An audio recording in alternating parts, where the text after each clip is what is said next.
Bismillahirrahmanirrahim. Assalamualaikum warahmatullahi wabarakatuh.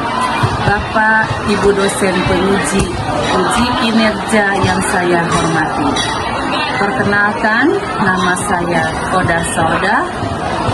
Saya mahasiswa PPG dalam jabatan tahun 2024 bat 1 kategori 1 UIN Susunan Gunung Jati Bandung dengan nomor induk mahasiswa 5079014, nomor ujian 2024309912. Saya adalah tenaga pendidik pada bidang studi pendidikan agama Islam dan budi pekerti di SMPN 3 Cileunyi, Kabupaten Bandung, Provinsi Jawa Barat. Pada hari ini, Kamis tanggal 17 Oktober 2024, saya akan melaksanakan uji kinerja praktek mengajar di kelas 7E SMP Negeri 3 Cileunyi, Kabupaten Bandung. Adapun materi dalam praktek pembelajaran hari ini adalah menghadirkan sholat dalam kehidupan dengan menggunakan model pembelajaran PBL. Inilah video praktek uji kinerja saya. Terima kasih.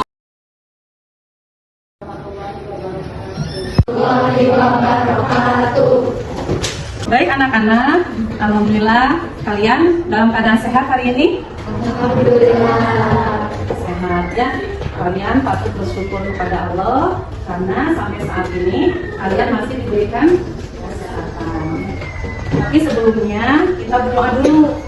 Semoga pembelajaran hari ini kita diberikan kemudahan, kemudian kelancaran dalam mencari ilmu. Kami siapkan dulu. Siap. Sebelum mulai dalam mereka berdoa.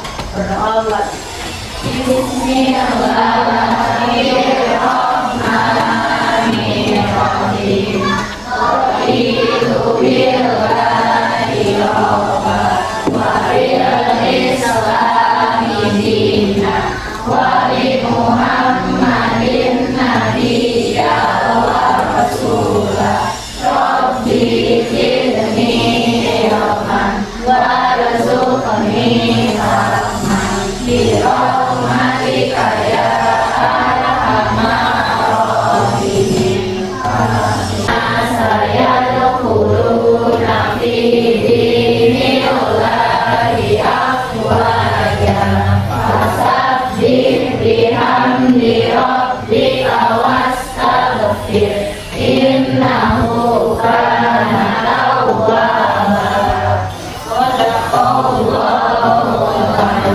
Dilan, kemudian Dafa, sakit ya? Hafiz, hadir. Kemudian Jeffrey, dari yang minggu kemarin tentang apa? Masih ingat? Tentang apa? Al-Quran dan hadis sebagai sumber hukum atau pedoman umat Islam. Coba kenapa disebut dengan Al-Quran dan hadis itu sebagai pedoman umat Islam? Karena itu untuk menjalankan dari yang jelek jadi benar. Ya betul, itu salah satunya ya. Terima kasih untuk Masya.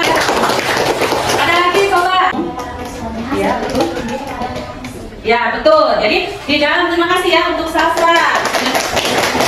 Ya, jadi Al-Quran dan hadis itu disebut sebagai sumber hukum Islam itu karena di dalamnya termasuk atau terdapat petunjuk dan ajaran yang dijadikan pegangan hidup untuk umat Islam sehari-hari. Ya, baik itu hubungannya dengan kehidupan di dunia maupun hubungan di akhirat. Ya. Nah, salah satunya ya sholat, pinter. Kenapa sholat dinyatakan yang paling pertama dan utama?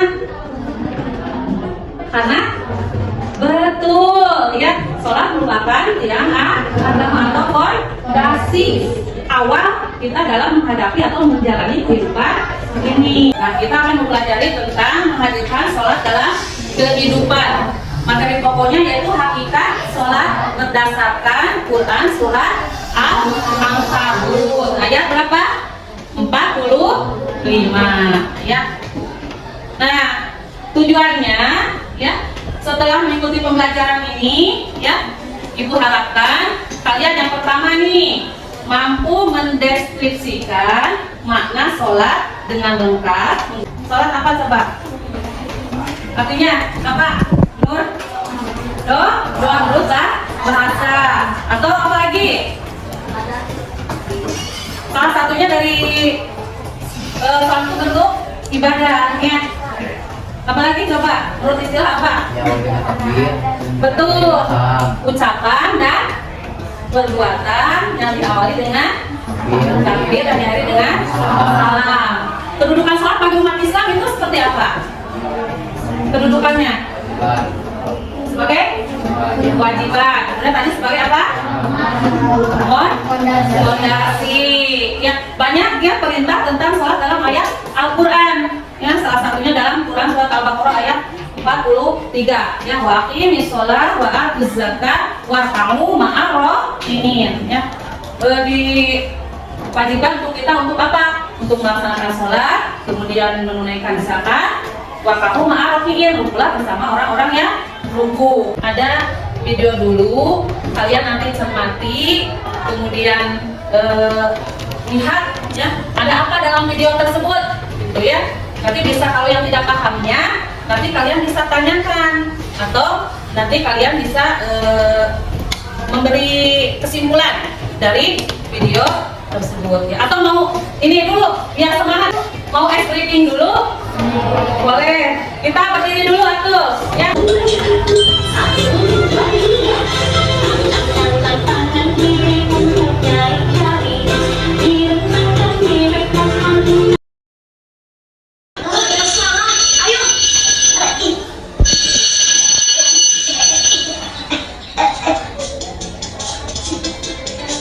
Inna sholata tanha 'anil fahsya'i wal munkar.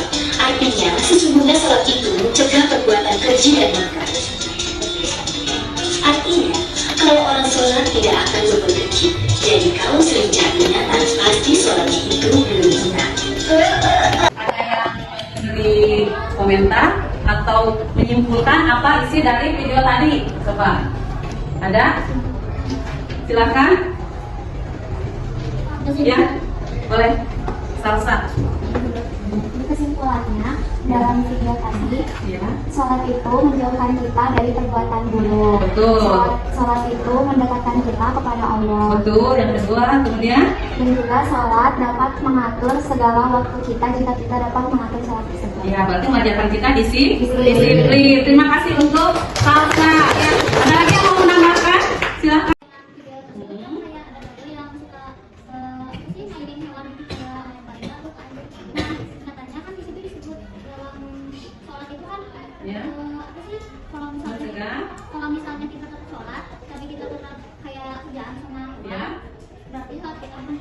Iya betul. Jadi ketika kita melaksanakan sholat, tapi tidak bisa direalisasikan dalam kehidupan sehari-hari atau tidak ada buktinya dalam perilaku, berarti sholat kita itu belum benar. Ini ada yang mau ditanyakan? Tidak ada? Nah, berarti kalau kalian sudah paham, kita akan mengerjakan LKPD ya, lembar kerja peserta didik. Ya, di mana kalian harus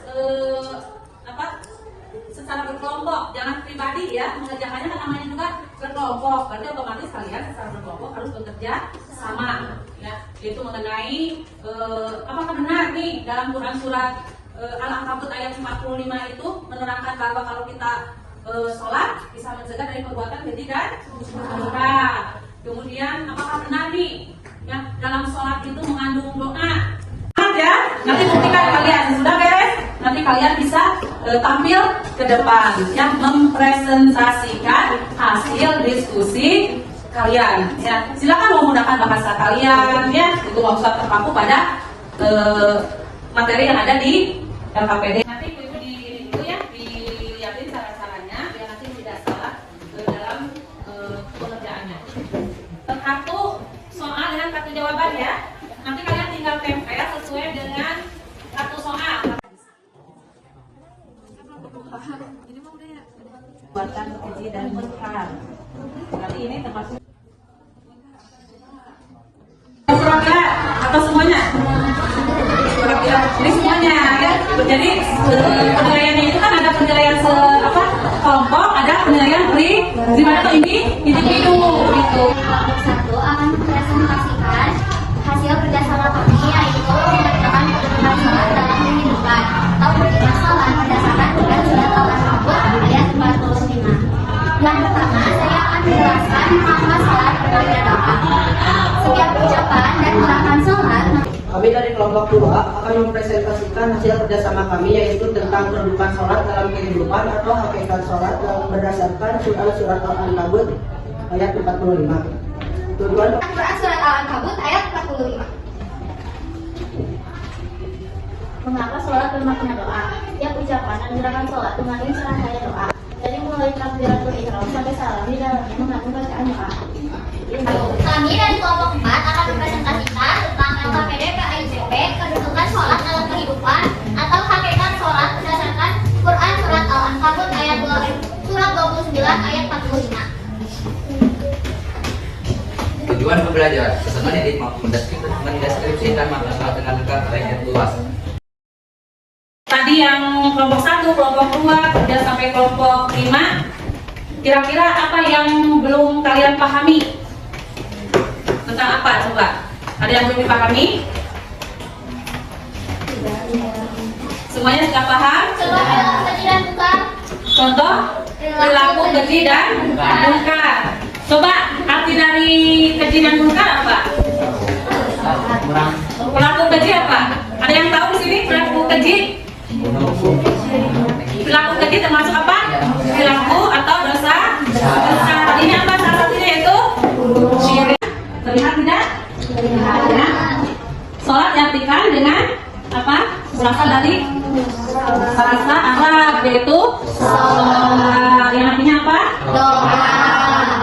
Atau Permohonan kepada Allah Subhanahu wa Ta'ala untuk kebaikan. doa untuk kebaikan. Tapi kenapa sholat diartikan doa? Coba masih ingat? Jadi diartikan doa kenapa? Betul, cara istilah.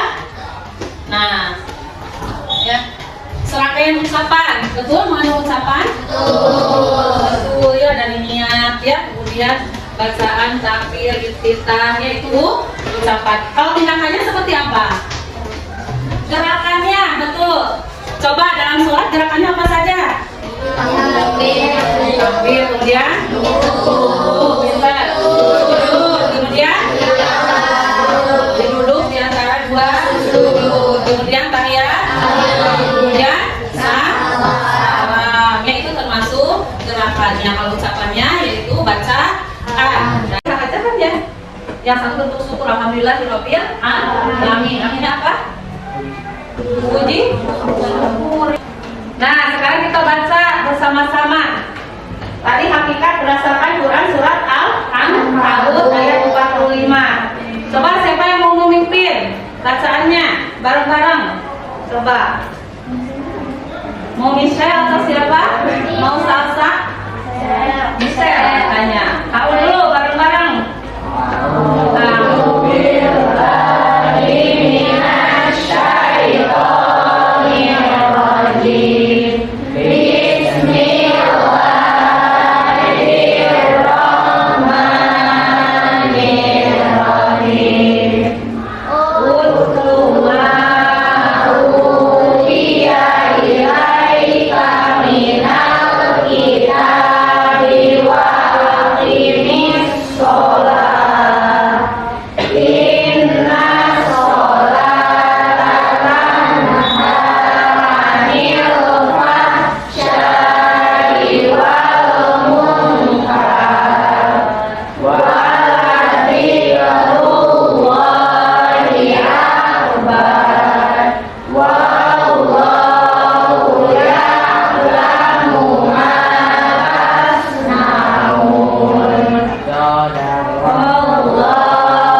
di sini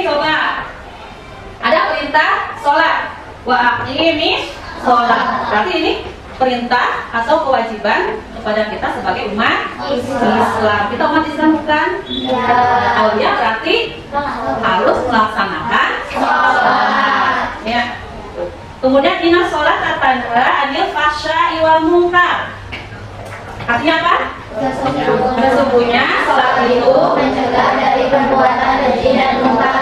betul tidak? Kalau yang sholat suka apa bisa mencegah dari perbuatan keji dan munkar? Betul. Dengan catatan tadi kalau mengerjakannya dengan ikhlas, khusyuk, ya, kemudian istiqomah, tidak sekedar apa tadi? Hanya sekedar gerakan saja, kemudian hanya sekedar menunaikan kewajiban, ya. Nih. Syekh As-Sa'idi rahimahullah berkata, bentuk sholat yang dapat mencegah dari perbuatan keji dan munkar ditandai dengan apa? Menyempurnakan sholat itu memenuhi rukun dan syarat. Nah, di saat di bawahnya ada berusaha khusyuk dan dalam sholat. Rukunnya coba, rukun ada berapa? 13. Coba Arya, apa saja Arya? Yang pertama apa? Kurang tepat, yang termasuk rukun sholat. Rukun sholat. Coba lah Sofa. Yang pertama apa? Coba yang pertama apa? Kan dalam sholat itu ada rukun, ada syarat. Yang termasuk rukunnya apa? Yang pertama apa? Berdiri bagi yang mampu. Kita bagus. Ya, berdiri bagi yang mampu. Nah, baru syarat sah. Apa tadi kata salsa? Ya, bersih dari hadas dan najis. Nah, ini yang tadi perbuatan keji apa? Yang maksud dengan perbuatan keji, perbuatan yang sangat buruk. Yang tadi yang meliputi dosa besar, ya. Kemudian kalau munkar ada semua perbuatan yang dapat menjauhkan diri dari perbuatan, menjauhkan diri dari Allah, bertentangan dengan nilai dari agama dan norma. Tadi sudah apa ya? Mencuri atau mengadu domba, atau berbuat takabur, infak, ya, sombong, nifak atau sombong, ya. Nah, ini tadi ada perbuatan apa saja yang mengidentifikasi perilaku berdasarkan Quran surat Al-Ankabut ayat 45. Yang pertama apa? Coba siapa yang mau baca? So, bagus, silakan. Yang pertama apa? Jauhi perbuatan dosa. Ya, yang kedua. Yang kedua apa? Meningkatkan. Ya, meningkatkan apa? Ibadah. Berarti kita sholatnya tidak hanya sholat yang 5 waktu saja. Berarti yang sunnahnya kita lakukan. Kemudian puasa Ramadan, ya. Kemudian melaksanakan zakat seperti itu, ya. Kemudian amal soleh seperti apa? Membantu teman, ya. Kemudian infak, sedekah seperti itu juga merupakan cerminan dari mencegah dari perbuatan keji dan munkar. Nah, di sini berbicara santun. Nah, kalian diusahakan untuk selalu berbicara santun, ya. Kemudian apa lagi? Coba Marsha. Yang keempat, Menjauhi sifat sombong, serakah, iri dengki. ya. Kemudian Bergaul dengan orang-orang yang soleh. Sama yang nomor 6, menjauhi perbuatan maksiat. nah, perbuatan maksiat, apa saja perbuatan maksiat? Ya. Pacaran, katanya itu diperbolehkan tidak? Tidak ada ya dalam Islam untuk pacaran, ya. Kalau kita melakukan sholat dengan benar, dengan khusyuk, maka otomatis kita tidak akan melakukan hal-hal yang menjerumuskan kepada perbuatan maksiat. Ya, sebab kita terlindung, ya, oleh Allah dari perbuatan maksiat. Nah, pelaksanaan sholat ini mengajarkan kita untuk disiplin, betul tidak? Disiplin, ya, itu bisa dilihat dari waktu, ya, disiplin dari waktu. Kita masuk sekolah jangan sampai telat, kesiangan, ya, itu juga termasuk contoh dari kita melaksanakan sholat disiplin. Rendah hati, betul, rendah hati. Kenapa? Mengajarkan kita rendah hati dari perbuatan atau dari pelaksanaan sholat. Allah membuat kita ingat kepada Allah. Ya, menyerahkan segalanya kepada Allah. Jadi kita itu hanya manusia biasa. Kita berasal dari tanah, ya gunakan kembali kepada tanah. Ya, untuk apa kita harus sombong? Karena di atas kita ada yang lebih lagi, yaitu Allah. Ya. Kemudian mengajarkan tunduk atau patuh. Ya, patuh kita ketika sholat otomatis kita harus mengikuti gerakan imam. Ya, gerakan imam. Berarti itu merupakan kepatuhan. Kalau duduk itu tunduk kepada perintah Allah. Ketika sujud kan itu merupakan tanda ketundukan dan kepatuhannya kepada Allah. Karena kita menyerahkan segalanya, ya, bahwa tidak ada yang lebih segalanya, yang maha segalanya, yaitu Allah Subhanahu wa Ta'ala.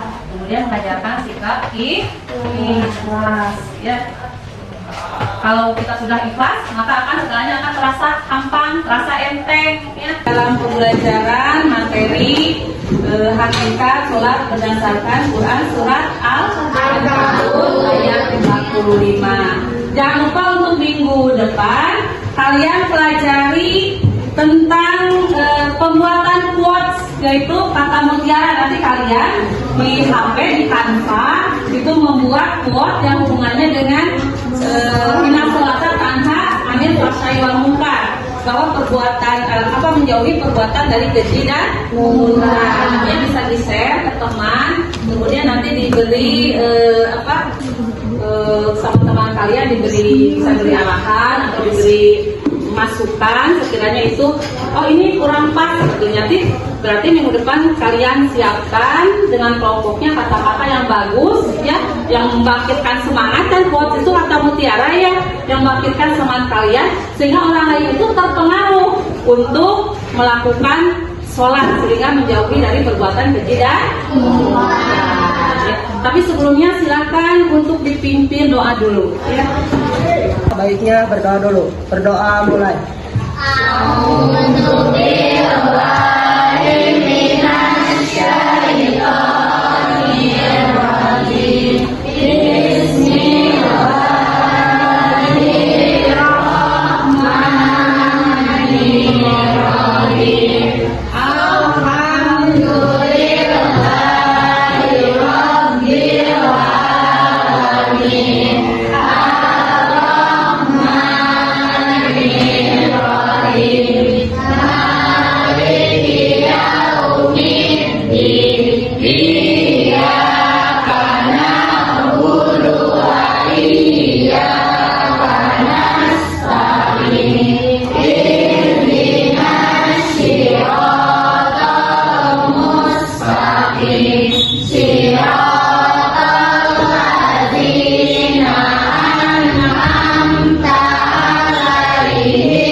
manfaatkan untuk orang lain. Wabillahi taufiq wal hidayah. Assalamualaikum warahmatullahi wabarakatuh. Waalaikumsalam warahmatullahi